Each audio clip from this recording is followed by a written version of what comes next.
Eto ha, makinig kayo mga Filipino senior citizens, ang mga dapat nyo abangan ngayong 2026 na mga benepisyo, programa at serbisyo na inilaan po ng ating gobyerno para sa inyo. Lahat ng yan po ay mas pinadali, lahat ng yan ay mas accessible na makukuha ng lahat ng mga lolo at lola. Narito po, panoorin nyo ang unang pahayag at unang panayam ng ating bagong NCSC chairperson na si Attorney Merceditas Gutierrez. National Chair ng NCSC, yung ating National Commission of Senior Citizens. At meron din po tayo mga pinag-uusapan pa rin doon sa Universal Social Pension Bill para sa mga senior citizens po natin. So, who the better person to talk to but ang ating Chairperson and Chief Executive Officer ng National Commission of Senior Citizens, si Attorney Maria Merceditas Navarro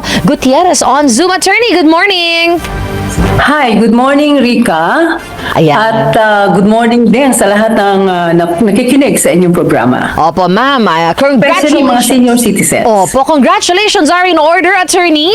Salamat. Congratulations po for having this. At balita ko, ma'am, I've had the pleasure of being your first interview in your career as the new National Commission of Senior Citizens Chairperson. Oo, tsaka Rica, we welcome more interviews habang kami nagtatrabaho dito sa komisyon. Opo. Para kung ano man ang ginagawa namin, may papaalam natin sa ating mga senior citizens. Opo, at maganda po talaga na ma-interview din namin kayo, Attorney, dahil napakarami po sa ating mga senior citizen ang hanggang ngayon ay naghahanap pa rin ng mas magandang benepisyo, di po ba? At mga makukuha nga nila mula sa ating pamahalaan. So, dun po muna tayo sa inyong mga nais gawing pagbabago o mga nais po ninyong isulong na proyekto bilang ang panibagong Miss Universe Philippines. Ay, hindi pala Miss Universe. The reigning Miss Universe, ang passing ng crown. Bagong chairperson po, ma'am. Alam mo, kasi meron tayong about 11 million senior citizens. At inaasahan natin sa taong 2050, maaaring maging 23.7 million na ang bilang ng ating mga senior citizens. At tayo magkakaroon ng aging society na dito sa Pilipinas. At ito ay dapat nating paghandaan. Ang mga plano namin nakikita ngayon na dapat tutukan ay tungkol dun sa accessible government services. Dapat ilapit ang gobyerno sa ating mga senior citizens. Inaayos at pinapasimple ng komisyon ang mga sistema nito para matiyak na bawat senior citizen ay may madaling access sa mga serbisyo, legal na tulong, benepisyong pinansyal, at iba pang suporta na kailangan nila. Mapa-online man sa pamamagitan ng community outreach o sa pakikipagtulungan sa ating mga partners. Pangalawa ay ang economic security. Layunin natin na matulungan ang mga senior citizens na mamuhay na may dignidad at financial independence. Hindi lang yung sapat lang para mabuhay, kundi mas maayos at mas may kumpiyansa sa araw-araw. Para makatulong, nais nating palakasin ang pagpapatupad ng mga programang may kinalaman sa kabuhayan at oportunidad sa pamamagitan ng pakikipagpartner sa TESDA, DOLE at iba pang ahensya. Pangatlo, yung health and well-being. Alam mo, sa ating mga senior citizens, madali na magkasakit. Gusto nating isulong ang madaling access sa geriatric healthcare, pangangalaga para sa mga chronic diseases, mental health services at palliative care. Layunin natin na mas mapadali ang paghahatid ng serbisyong pangkalusugan para maging mas accessible at mas sensitibo sa pisikal, emosyonal at spiritual na pangangailangan ng mga seniors. Tungkol naman sa social inclusion and participation, nais din natin na lumikha ng mga programa upang maging aktibo ang mga nakatatanda sa iba't ibang gawain, civil, cultural at social, upang maging happy, healthy at active. Kaya pa po ba? ating mga aging. Attorney, kaya pa Ha? po ba? Kaya pa po ba ng mga senior natin maging super Alam mo, active? at the age of 60, alam mo, at the age of 60, ang dami pang magagawa na ating mga Totoo. seniors. Totoo, opo. Pwede pang ma-employ. Mm-mm. Ako, sa edad ko well, more than 70 na ako. But I still manage to come to the office, run this office. Kaya, ito pa kaya ating mga seniors na may karamihan sa kanila, may experience sa kanilang pagiging teacher, pagiging nurse, pagiging doktor, di ba? So, yun ang gusto natin na maging active pa rin at magkaroon din ng, sana, magkaroon ng employment na Opo. bibigay sa atin Opo. ng ating mga partners, like mga private companies. Yes, actually, attorney, ito, no, oo. marami po tayong mga nakikita na ng mga kumpanya na dahan-dahan ang nagkakaroon at nagiging open into employing senior citizens. Nakakatuwa nga po na may nakikita tayo on SOCMED na mga videos Oo, na oo. kahit parang greeters lamang dun sa mga restaurant, no, yung mga senior natin. Yes, Good morning, oo. welcome to ganyan, enjoy your meal, di ba?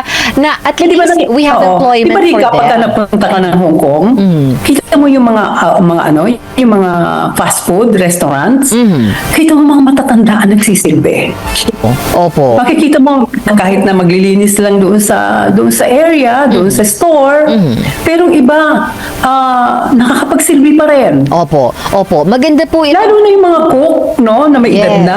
Yes. Eh, yung mga recipes nila na itago nila ng matagal at gustong patikim sa ating mga kabataan, pwede pa rin.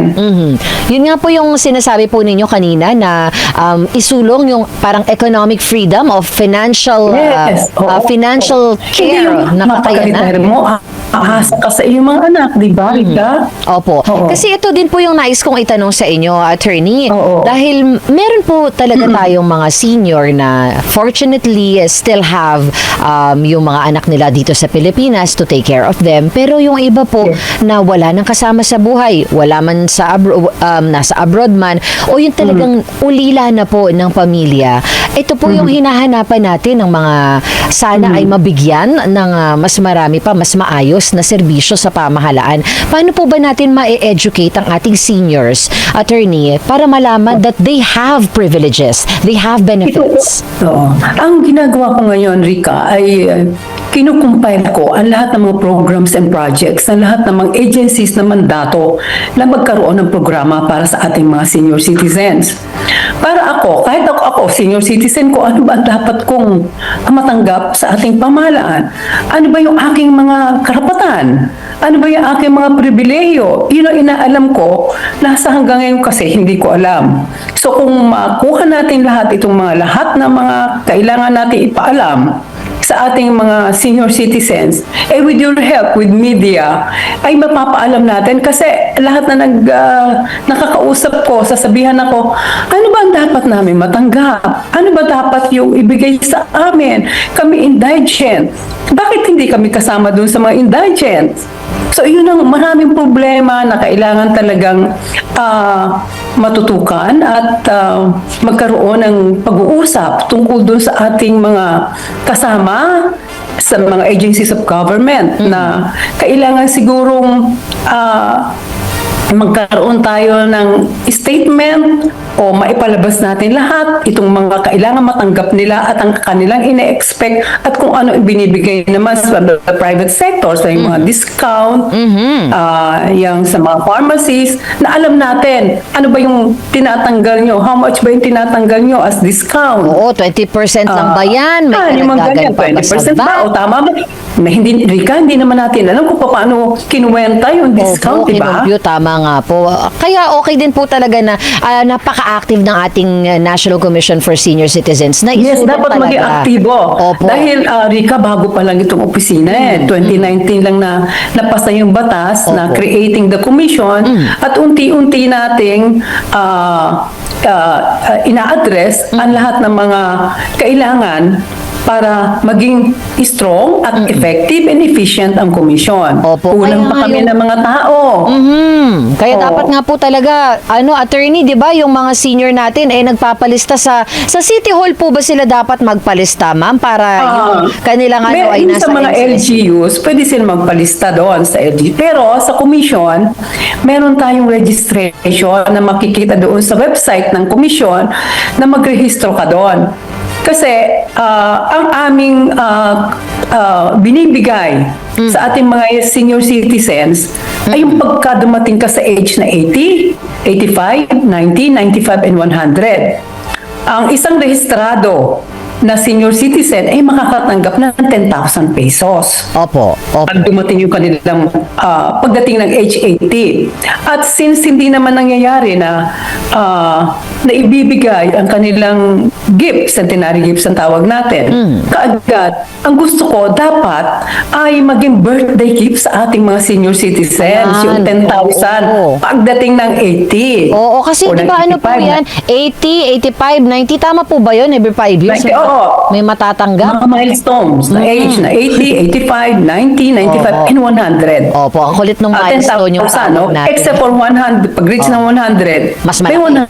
100,000 Yun. pesos. Opo. Yung, pero may mga natatanggap kaming mga reklamo, attorney, na sinasabi ng ilang grupo ng senior, hindi daw sila kayang hawakan ng DSWD, walang personnel, walang department na mga ngasiwa for seniors kasi kulang nga daw po yung tao ng DSWD. Paano po yung koordinasyon na gagawin ng NCSC regarding this? Dahil kasi iba naman ang ipinamimigay. Ang benepisyong binibigay ng DSWD ay iba naman sa komisyon. Pero itong sa komisyon, centenary gifts lang kami. At centenary gifts mas lang marami po. kasing tauhan ng DSWD, Rika.